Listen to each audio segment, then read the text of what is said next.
All right. Okay, so three things that I want to go through for velocity. I'm kind of gonna do three varying levels. Oh, Jane, just hit mute there. Sorry. That's okay. Three different things. So I'm going to go, one thing is going to be kind of a beginner level. The next thing is going to be intermediate, and the third is going to be more advanced. So for anyone that wants to kind of go through right from the start, I'm going to kind of go through what I think is some of the most important things at the beginner level, and then we're going to go through and get up to advanced. So hang out for the whole thing, hang out for part of it, your choice. Let me just... Can I make a comment here? Yeah. So Brad is still on the phone. Brad, I'd really like you to stay for this, because Brad asked me to help him on a file the other day, and I actually helped Frank on a file last week. So Frank is on velocity, and we were both able to view the file at the same time, where Brad, he had to close out of file objects, then I had to log in, and then he had to go back in, and it was confusing, and well, not confusing, but it took longer. So, and then Equifax wasn't working as well, but still I couldn't go in the file. But Brad, the point is I could have looked at it, and we could have looked at it together. Stop being a stubborn old man. So definitely there are benefits to Brad says yes to go. There are benefits to velocity, one of which is exactly what Deb just mentioned, which is that we can view files together. We can actually make changes together, which is really cool. Whoever the second person is on the file, they just have to refresh their screen in order to see any of the changes. So it's cool in that not only can we just be in the file together, but we can kind of consecutively make changes. It's not without its hiccups. When you have two people in a file and they're both trying to make changes, it's not the best thing in the world. But if you kind of communicate with each other and say, hey, I'm gonna make the changes, just refresh at the end, then it should work just fine. All right, so I'm gonna share my screen with you guys again. Here we go. Okay. So this is very similar to what you'd see on your screen in terms of your regular dashboard. I guess this is more the home screen, not the dashboard. The dashboard is this guy here where it's got the columns. So this is the one that Greg talked about when he was talking about the various files. But the home screen is just when you click up here in the top left, if you click on velocity. Okay. So what do I want to talk about today? So for the beginner section, I want to show you one very important thing. And I know you guys, if you're beginners, you probably have already seen this. I'm going to switch my screen over to this main login screen. You guys can all see the black screen. This one that's got the cool little, I don't know, some sort of like DNA kind of thing going on in the background. Up in the top right here, where it says Learn, this is a huge treasure trove of various videos that I think are super highly recommended. They're very short videos, so you could easily digest these in a short period of time. I think most of these videos are anywhere from 1 to 3 minutes. They're labeled here with Getting Started, Intermediate, Advanced, Client Experience, and the CRM. So for all the beginners that have not yet touched this, my number one thing to do is to go into this Learn section, again, main screen, purple button, and then look at the various things that you can do, because this is probably the most up-to-date spot with all the newest training videos. And there's just a ton of stuff that you can kind of get from here. So that is my number one tip to you guys, is find this and just go through the various bits. All the getting started videos will actually be listed through here. But if you don't want to go through all the videos, they're actually listed by item on the left here. So very easy to find, easy to recognize. That's the basics. So number one, check the videos out, because they do provide a lot of help. All right, that's the basic side. For intermediate, you'll see that there was intermediate learning in that as well, but really for the bulk of things, I'm going to kind of get into what is the intermediate stuff. So I think in terms of like, as we progress into velocity, one of the things that I found really handy, and not all of you will agree, but maybe if you're trying to search for a file, I'm going to give you 2 tips on this one. So for intermediate, if you're trying to search for a file, there's a search bar at the top here. I'm going to escape out of here. Up at the top, it says search velocity. So if you go in here, you can either search by file number or you can search by name. I think it'll search by a whole bunch of different things. There's also advanced search on the right side here. So if you click this, you can actually start to look through a bunch of different things. So you can enter deal details, property details. You can enter contact information. So if you happen to remember the person's street address, you could put that in here. I mean, who remembers street address other than Deb? Leads, you can search through leads. So there's a bunch of different ways that you can get into advanced searches. So that's one. But I'm going to go back again to the home screen. And if you're just searching through this velocity search bar, I've seen a lot of people I've seen a lot of people do the search and then they'll click down here on the deal. This will be okay if you want to get straight into the deal. But if you just are up here and you type in the name and you hit enter, what will happen is it will show you all those same results on a separate search page. So now you've got all the deals that are listed, as well as all the contacts and all the leads. But what's really, really cool is actually when you go into these files, so now you've got a deal and you want to go into it.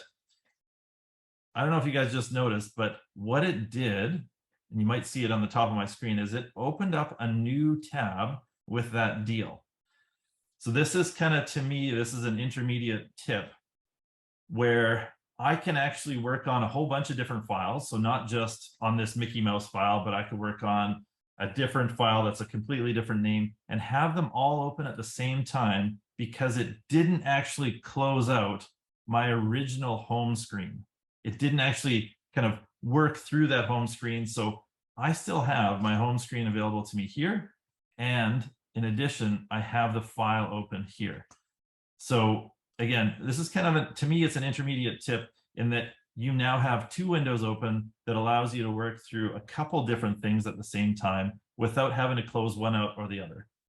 Again, if we kind of compare this to Filogix, in Filogix, typically we could only see one file at a time. You couldn't even go from tab to tab. You can only see one at a time. You might have a bunch of deals open on the left side of the screen, but in order to actually see the file, you'd have to click on it, then it would open up in your window, and then you'd be able to work it. But you wouldn't actually be able to open up other files simultaneously, whereas here you can. So if I go back here and I search, let's see, I don't know, there was another Mickey Mouse, and I think I saw that it was put in by Dean. There it is. So there's a different file. So this is the one I have open right now. If I click on this one, and again, I can only do this because I have access to all your guys' files, but you'll see that it has now opened up another tab up in the top here. So here we have Dean's Mickey Mouse file, and then here we have my Mickey Mouse file. So again, it's a way of being able to work on multiple files at once without having to have them closed out. Okay, so that's your intermediate tip for today, which is kind of fun. And then again, if I want to close out Dean's file, I'll just close it right there. I see there's something in chat. Okay. So okay, see you, Deb and Jane. I know you guys have to sign off, so that's totally cool. All right. So that was beginner tip, intermediate tip. Expert tip is I'm going to save you guys a little bit of time on conditions and documents. So you'll see that I have this file open. For me, this Mickey Mouse file is the file where I totally play around. And the reason that I've called it Mickey Mouse is because I always know that I can type in Mickey Mouse and it'll give me my demo file. So in here, I've got the borrower details for Mickey. It's all great. What I want to show you is under conditions and documents. And please note that I do use the modern view. So you'll see that my modern view is clicked up in the top corner. This allows me to really quickly get from borrowers to conditions, to mortgage requests, to property details, assets and liabilities. It's so much more easier to navigate for me. Oh, Frank's got a question about how do I get to the learn button? We have to go back to the main Newton screen. So I think it's just newton.ca. So this screen here, newton.ca. Learn is up in the top right. You don't even have to log in to get the learning. There's nothing proprietary in the learn. So anyway, newton.ca, top right is learn. All right. And again, if anyone has any questions, feel free to type them in the chat. I'm kind of monitoring that as we go along. Okay, so back to our expert tip.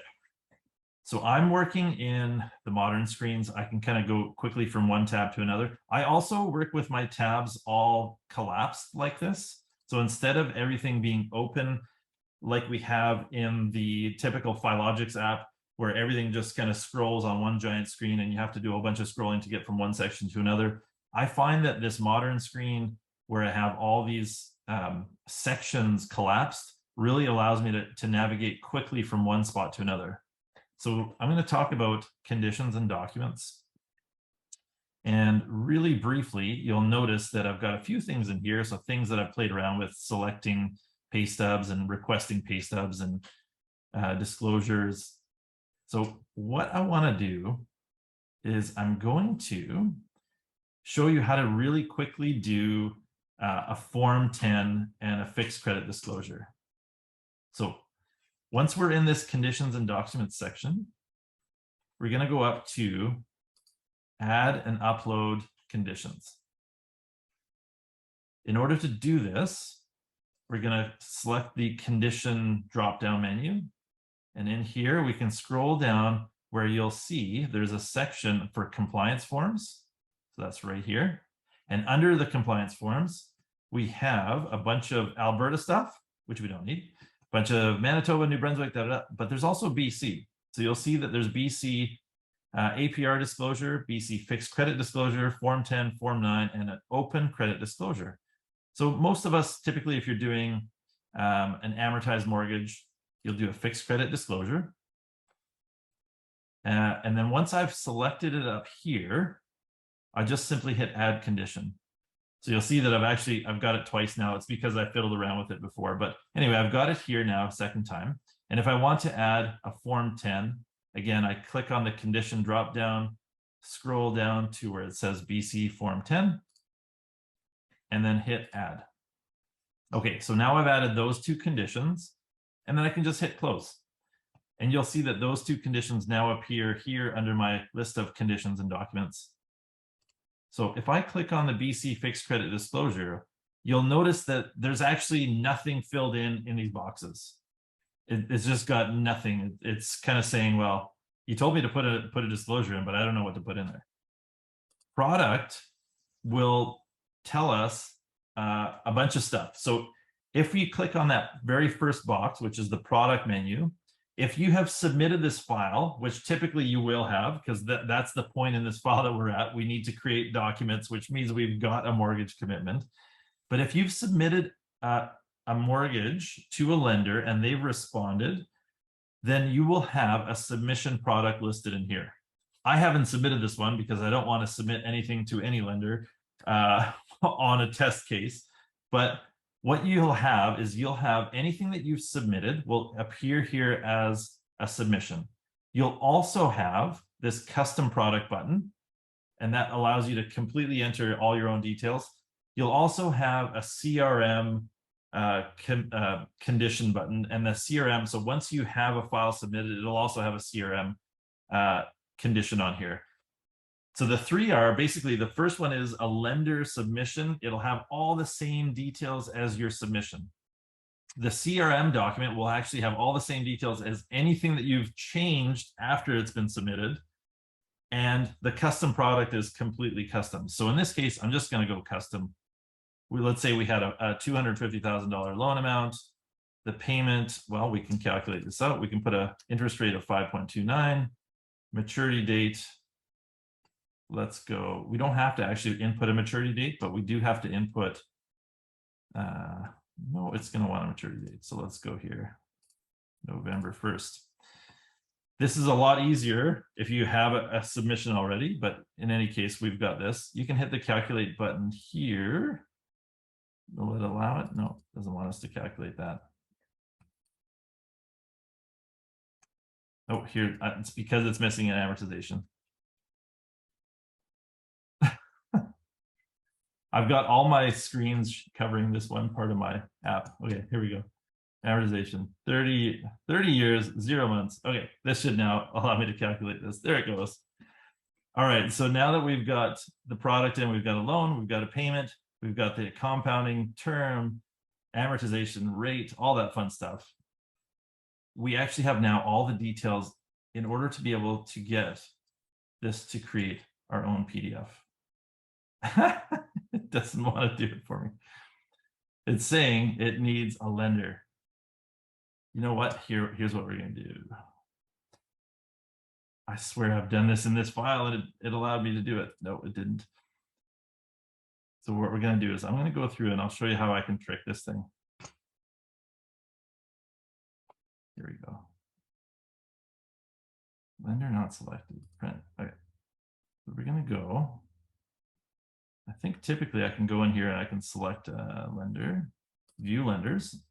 This is, I guess this is, again, this is the reason this is advanced. It's because, all right. Under here, you'll see if I start typing private, under other lenders, you have a private lender. So you can just hit private lender. Oopsies. I'm gonna hit 5-year fixed, select. All right, so now we've got that as a private lender. I'm gonna go back up to the top of this mortgage request section, minimize it. All right, so now that we've got this, here's our submission. If I hit create PDF, please do it for me. This is the magic. This is where the magic happens. Okay, sweet. So it's done it. It said, hey, perfect. You've got now a document. And if you guys look here, it will actually spit out our document. So it's got all the right details. It's got all the payments, etc. And you'll notice that total interest paid is all the same. It's got spots for signing. I'm going to go through this one really quickly. I don't want you guys to really focus too much on all the details up there. But if you want to add anything, so if for whatever reason you go through this and you realize that this thing does not look correct, then the beauty is you can add stuff to the cost of credit. So if you wanted to add any deductions to the cost of credit, you can simply add them here. So for instance, if there was a broker fee or a lender fee, most often anything that would be deducted on a cost of credit disclosure would be default insurance. So you can add that in here, whatever that default insurance was, and then it will display in that cost of credit form. So you guys see it's all in there. And again, the various different tabs of that cost of credit disclosure. So dive into that a little bit, play around with it, and what you'll see is that the cost of credit can be, in fact, produced by doing a few clicks through your application rather than having to manually do it. All right, so that's the cost of credit. There's also the conflict of interest disclosure. So you guys all have to produce this Form 10, which essentially will calculate out the fees that are received from the lender as well as how much you're receiving from the fees. So on the Form 10, again, we can get Newton velocity to create this Form 10 for us. So in this case, I've selected the Form 10 as one of the documents. I simply hit generate the text. And on here, you'll see that it'll insert the text that we need. Now, the most important thing is if you guys ever hit this generate text button and it doesn't give you the right numbers, then let me know. Because these numbers, not only do they flow from your application, so it's going to take the amount of the mortgage, it's going to take that as the volume of the transaction, but it's going to look on the back end. So that's the part that I kind of make sure that has all the correct numbers in there. So if it were a First National mortgage, it would go back and say, okay, for First National on a 5-year term, we get 90 basis points as a finder's fee, and we get 25 days of volume bonus. So it's going to use those calculations to put in the correct details in the wording. And if for whatever reason you have a co-broker, you can also list that in here. And then it's also going to list out how much your split is. So I've input all your splits on the back end so that it knows exactly what you get split. So all that gets put into this, and then you just simply hit create PDF. And then again, we can view the document here. It'll go through and it'll list out, again, name, finder's fees, talks about splits. And the reason that my split says 0 is because I'm using my admin account and that I just have left that as blank. So there you go. So that entire Form 10 can be done automatically for you. Takes just a few clicks of a button to get that done. So that is kind of your expert tip on using Velocity to prepare documents. All right, so I'm going to put this open to you guys. Do you guys have any questions on this? It hasn't been perfect to this point, the Form 10, but in the last little bit, I've gone through virtually every lender that we have and every product. And this sounds really crazy because it sounds like we usually only have like 5-year, right? There's a whole bunch of different products for different, so there's insurable, uninsurable, specials. I have to go through each one of the different products that are listed to go make sure that they're all coded properly. So I think I've done that. If you do see something that's not correct, let me know. Open to questions.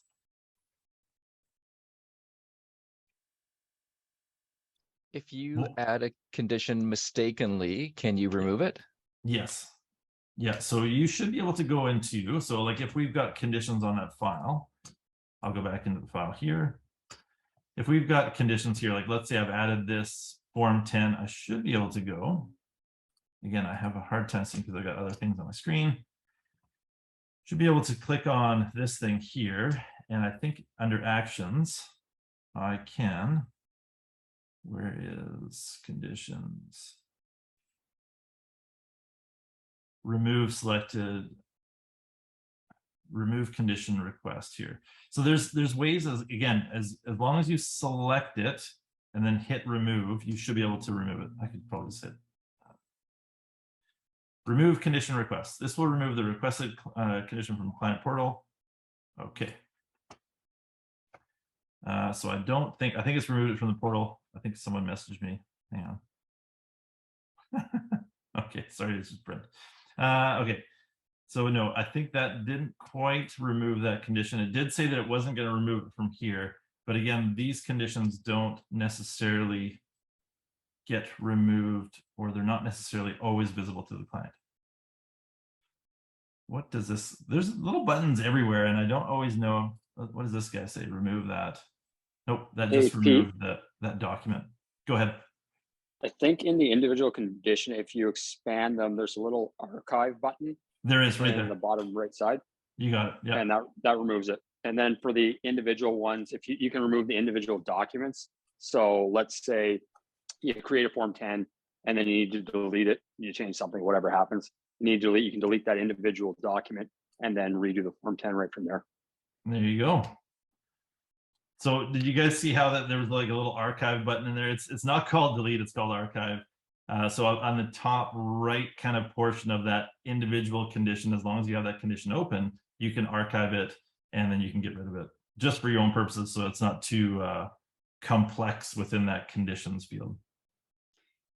Pete, do you have or did you create the client view of the portal? Like I tried to create one and then I went into that kind of fake portal and there was no place for them to upload, or like it was, I don't know if I did it wrong or. Did you try it with a different email address? No. Try that, because I think what's happening is you're logging back in through your admin account, like your broker account, and I think it's not displaying properly. Well, I'm set up under Dominion Lending, and I thought I used my Butler Core one because I wanted it to come to me. Like I don't have, fake email addresses, right? So because I want to No, for sure. I think it does give you a full portal. So if you're not seeing it for whatever reason, you may have to create a login. Did you create a login? I did. Okay. I did. I made one up, Teddy Bear, but I kept the same email address. Right. And then the other thing I found, like when I actually received the email as a client, with the conditions list, it was just kind of like almost like a text, like a text in a body, but there was no direction on where to go to upload, or so I don't know if it's just me doing it wrong, or is that what the client sees? So there's two things. So the portal should appear to the client once they have logged in. I think we'll figure this out individually as to why yours isn't appearing, but there should be a portal, and because I've seen it does exist. I don't know why yours didn't particularly work. So let's kind of figure that one out separately. The other question about where to upload, if you look at that email that's sent out, and I don't have one in front of me, so I wish I could show you right here, but maybe I'll do that next time. We'll kind of go through that client experience. But if you look at the email that's sent out, if you have conditions that are listed within that email, there is a spot that says upload documents. No, I didn't get any of that. Right. Because I think the original, when you and I were kind of going through this, we hadn't uploaded, we didn't get it to do any documents. Right. And so it's not actually going to ask for anything other than the application. It's just basically saying, please go through and do my app. No, subsequently I did that. Oh, did Like you? Okay. I actually went and added conditions and sent it to me, the fake client. Right. And it came out in just like a generic email with an X and, you know, the list of documents. And then it just said regards or sincerely, but there was no direction on, no instruction on uploading and things like that. So I didn't know if it was just the way that mine had ended up, or if anybody else has gone through the process and looked at what the client's actually receiving and what that looks like, if it gives them any instruction on how to upload their documents. It does. And I know it works because I've had clients do it. So I know it actually happens.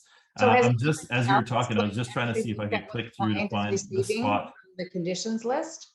Sorry, I was asking the group, like if anybody else created a fake profile and emailed themselves a list of conditions and took a look at that email, or was it, am I the only one that would do something like that?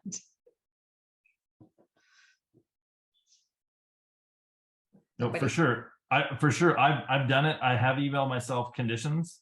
Mhm. And in addition, we've done our own mortgage. So I have seen this from the client facing side that it actually does have a spot, and the conditions are listed out and they do have little check boxes beside them, but there's kind of two. So there's another column that says, click here for upload or something like that. I forget the actual name of the column, but then when you click on that, it takes you to the portal where you actually upload the documents. Or at the bottom, it says click here to, it's like another gray button at the bottom of that screen that says, it basically says document upload. And you click on that, and it takes you to that spot where your documents can be uploaded. So I have seen it work. Okay. I think what we'll do is we'll try and tackle yours. Yeah, I'll just forward you the one I got, and then maybe we can offline.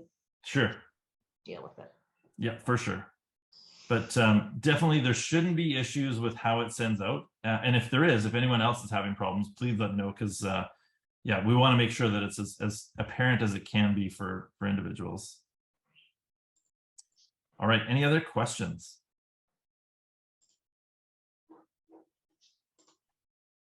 You guys are good. Sue tells me I have to wait. I have to pause. You guys all look so serious. Don't you know this is interesting? Come on, I'm going to try that for a second time. I know Brent will really appreciate it. All right. Bombed again, Pete. I know, right? I wish there was a button that I could just hit for applause. That would be awesome. Be like one of those 80s TV shows. Okay, so we're going to carry on. Next week, I've got another lender coming in, so we won't do velocity next week, but we'll do one the following week. I think it was the following week. And then we'll carry on with kind of these little 3-part training. So I'll have like a beginner, intermediate, expert kind of tips so that we can kind of figure stuff out. I find that if I try to go through the actual training, like what they show in the videos, it's just too boring. You can watch those videos and then we'll kind of go through more real life stuff. The real big thing that I have seen that has huge improvements in terms of like picking things up is definitely watching the videos for anyone that's new. That's absolutely number one. It's not going to be perfect, but it's going to give you a sense of what happens. Number two is that whole client experience for the intermediate people, kind of getting a hold of the process of getting the details to the client, getting the application in. And then third is how do we make our jobs easier? And I find that using those conditions that allow you to create the forms, once you've done it a couple of times, and again, it's probably a lot easier on an active file because there's an actual submission. You basically just hit disclosure, hit the submission, and everything just fills in. It's really handy. So give those a try and let me know if you guys have any issues, or if you guys have questions about things that we haven't covered, let me know so that I can put them into future training. Cool. Thank you guys. Enjoy the rest of your day today. I know it's Thursday, which means tomorrow's payday. It's mortgage broker commission day tomorrow. So we'll get all those deposited for you. And if you guys have any questions, let me know. Send me ideas on what you want training on, and we'll see you guys again soon. Have a great day.